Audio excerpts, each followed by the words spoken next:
o nosso conhecimento e a formar pesquisadores, cientistas, homens e mulheres autônomos com a consciência crítica de que o que eles vão pesquisar e estudar precisa estar a serviço da sociedade, a serviço do bem.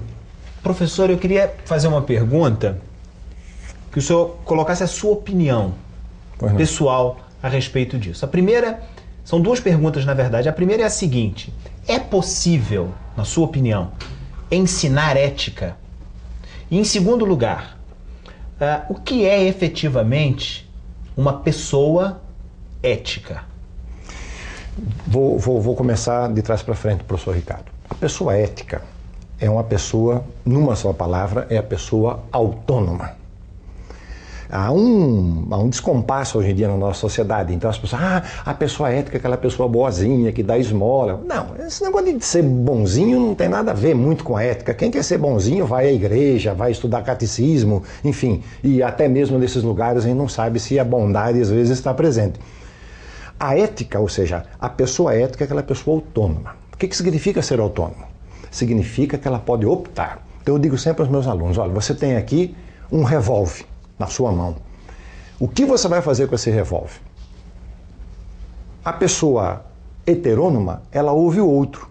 Aí eu chamo, não use esse revólver para matar ninguém. O autônomo não, ele sabe que ele pode matar e não matar, ele opta. Isso é construir um ser humano ético. Isso que as nossas escolas deveriam fazer, ou seja, e aí a sua primeira pergunta, é possível ensinar? Claro que é, porque você está trabalhando com valores. Os iluministas, no século XVIII, diziam assim, o cavalo nasce pronto, mas o ser humano se forma. Por isso as ciências humanas, por isso essa dimensão das ciências sociais.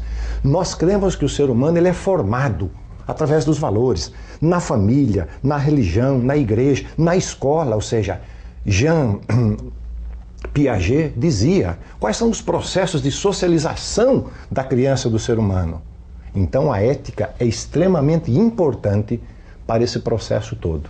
E eu sempre digo aos alunos, ou seja, a reflexão ética, ela tem que compreender três aspectos sempre. O ético, o moral e o legal. Nenhuma sociedade e nenhuma reflexão ética pode ser pensada divorciando um desses fatores. Por quê? Hoje em dia acontece muito isso. Não, a pessoa fala, o que é certo para mim não é certo para o outro. Isso não existe, não existe, não existe. Não existe o que? Em sociedade, a ética e a moral são questões sociais regidas por um sistema legal. Não há nada que pode ser, não, mas a minha ética diz que eu posso matar. Não existe isso. A minha ética diz que eu posso ser corrupto. Não existe, não existe, não existe. Então, é preciso compreender sempre essa questão social e, claro, como o professor Ricardo disse, aí entender o nosso espaço de liberdade, movido, ou seja, controlado pelos meios de comunicação, pelo Estado, pela igreja, pela religião. O costume, ou seja, são as fontes da moral. E, a partir daí, aprender a ser livre. Bem, o papel da filosofia, veja só, bem lembrado pelo professor Ricardo. No ano de 1964, no Brasil, com o golpe militar, uma das primeiras providências que essa ditadura militar fez foi banir dos currículos do ensino médio, naquela época o colegial, segundo grau, o ensino da filosofia e da sociologia. Por quê?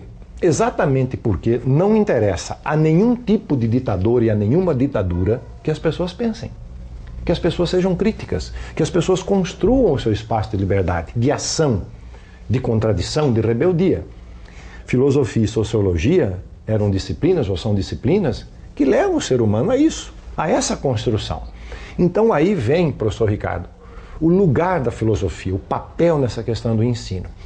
Já existe na Europa, Estados Unidos e no Brasil também propostas de ensino de filosofia desde o ensino fundamental. É da creche à pós-graduação. Verdade. E já existe isso. E eu, pessoalmente, como professor, que trabalho em nível também de pós-graduação, tudo, já dei aula há 10 anos no ensino médio, hoje estou trabalhando nas faculdades, eu acho que a filosofia tem que ser ensinada, tem que ser refletida em todos os níveis. Lógico que de maneira diferente. Como é que o senhor vê essa diferença da aplicação da filosofia, dependendo do nível de escolaridade, o nível de ensino? Exato. Eu percebo assim, mais ou menos o que tem sido desenvolvido é o seguinte. Para criança, ou seja, o pré-adolescente, idade de 8, 10 anos, ou seja, trabalhar na construção, na possibilidade de entender a abstração. Ou seja, o saber abstrato. O que é isso? Claro, aí tem todas as regras, mas que a criança entenda, ou seja, num determinado momento, que existe o elemento abstrato na construção daquele saber. Como é que a criança constrói, vamos dizer assim, o saber? Desde pequeno. O meu netinho está com 1 ano e meio, levei para ele lá um brinquedo de encaixar essas coisas. Isso eles pegam rápido. O que significa, então, você começar a conversar com uma criança de 1 ano e meio, 2 anos, que encaixar um triângulo no triângulo, uma bolinha na bolinha, ou seja, como que se dá essa construção? Na cabecinha da criança, ela fez uma correlação. A filosofia tem exatamente que trabalhar nesse aspecto da correlação. E depois, ensino médio, ensino fundamental, ensino médio. No ensino médio, nós temos aí os adolescentes, ou seja, é a construção do saber crítico. O que significa isso? Lógico, aí você tem que entrar com algumas doses homeopáticas da história da filosofia. É importante conhecer isso. Ele já está estudando história. O berço da nossa civilização ocidental, Grécia, Roma, correlacionar isso, sobretudo o papel da filosofia na mudança da história do pensamento, na formação do pensamento ocidental. E depois na faculdade, aí a reflexão tem que ser mais no nível da construção do sujeito autônomo, sim. Não que antes não haja, mas do profissional autônomo. Ou seja, na construção do profissional responsável. Que ele seja um bom médico, um bom administrador, que ele seja um bom advogado. E a filosofia ajuda, nesse nível, a fazer a crítica ao próprio conhecimento que ele quer desenvolver. Por isso a gente fala de filosofia do direito, filosofia da medicina, filosofia da administração, filosofia da religião. Esse é o sentido. Muito bem. Professor, lamentavelmente o nosso tempo é muito breve, né? Essa reflexão merecia um tempo maior, mas nós teremos oportunidade de fazer isso. Nós estamos muito felizes em recebê-lo.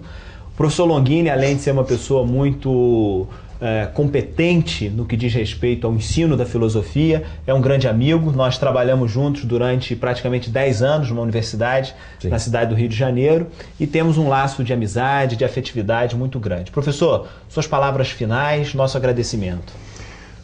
Quero agradecer também o fato de estar aqui com vocês, parabenizar o Educandário Myosotis, o programa que vocês têm desenvolvido. Os tempos mudaram, muda, de fato tudo muda. E quero encerrar então com uma breve história. Uma grande multinacional com sede em Hong Kong e com empresas pelo mundo todo precisavam contratar um profissional para coordenar todas essas empresas. Depois de 1 ano de pesquisa, chegaram à conclusão que precisavam de encontrar e contratar um filósofo. E assim fizeram. Contrataram esse filósofo porque eles disseram: precisamos de um filósofo, porque o filósofo sabe pensar. E nós precisamos de gente aqui que saiba pensar. Então, a minha palavra de gratidão. Desejo que vocês continuem nesse projeto, não só o programa, como o Educandário Myosotis, formando pessoas, crianças, jovens, adolescentes, formando pessoas com responsabilidade, com amor à vida, verdadeiros seres humanos. Muito obrigado. Muito obrigado, professor. Nosso programa está encerrando e nós nos encontramos na próxima semana e esperamos que você esteja conosco novamente. Até lá.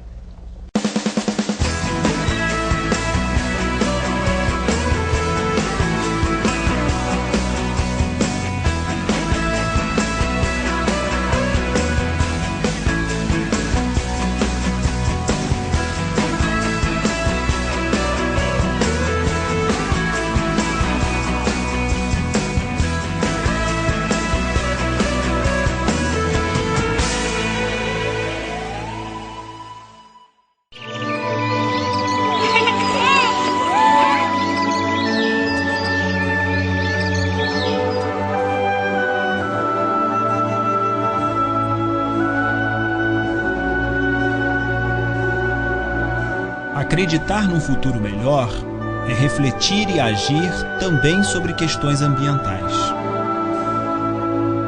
Venha conhecer o Educandário Myosotis, onde a natureza está à flor da pele.